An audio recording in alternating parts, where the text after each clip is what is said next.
are some diehard Pete Buttigieg loyalists out there who are not particularly thrilled that President-elect Joe Biden offered him the cabinet position of Secretary of Transportation. I think a lot of people were holding out for UN ambassador. They wanted something a little bit sexier than transportation. They can't recall in history a transportation secretary that has made the leap to the White House, so people are concerned about Pete's political future. If you're one of those people, this is the video for you. I personally happen to be someone who's extremely excited to have Pete at transportation.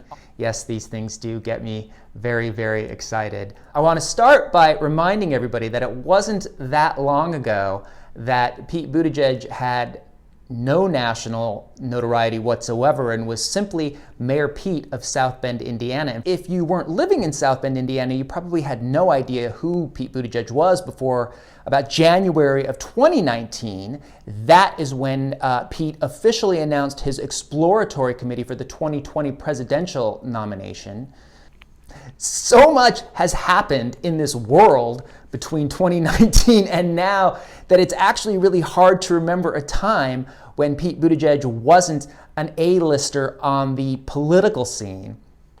But the jump that he is making from mayor of South Bend, Indiana, which had a population of 100,000, to running a federal executive department of the United States of America that alone employs nearly 60,000 people and has a budget in the tens of billions is obviously extraordinary.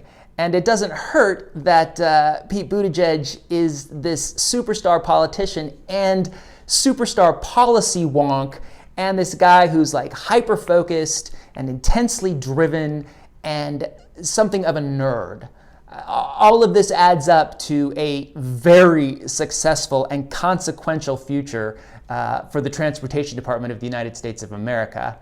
Now, President-elect Joe Biden is committing to a $2 trillion investment in infrastructure and clean energy economy, and much of that is going to fall under the overview of Pete Buttigieg, including providing zero-emission public transportation options for cities all across the country, repairing roads, repairing bridges, repairing waterways. All of these things are in turn going to help improve the movement of both people and goods all across this country, create thousands of new jobs, and save millions and millions of dollars. Pete is also going to be making decisions on the future of America's entire transportation system, including in a very big way and a very real way, autonomous vehicles. They're already here. They're on your streets. You can actually go to Phoenix right now and call up a Waymo driverless cab. This thing's amazing. It shoots out laser beams to build up an understanding of the world 360 degrees around it. And it uses radar to detect how far away objects are and at what speed they're traveling. I mean, can't you see Pete Buttigieg geeking out over this stuff? I almost feel badly for Chasten. At night, Pete's going to be coming home and going on, and Chasten's like, dude, enough already. I have papers to grade. I don't want to hear about it anymore. Oh, let me just tell you about the, no. And it's not just cars. We've got autonomous fleets of trucks that are already transferring goods all across the country. And you think about the stories about these drivers who are on these long hauls and they fall asleep and they cause accidents. And of course, all of these trucks that you have against you in rush hour in the morning, all of that stuff with no drivers behind the wheels, all of that stuff can be transported at any time of day.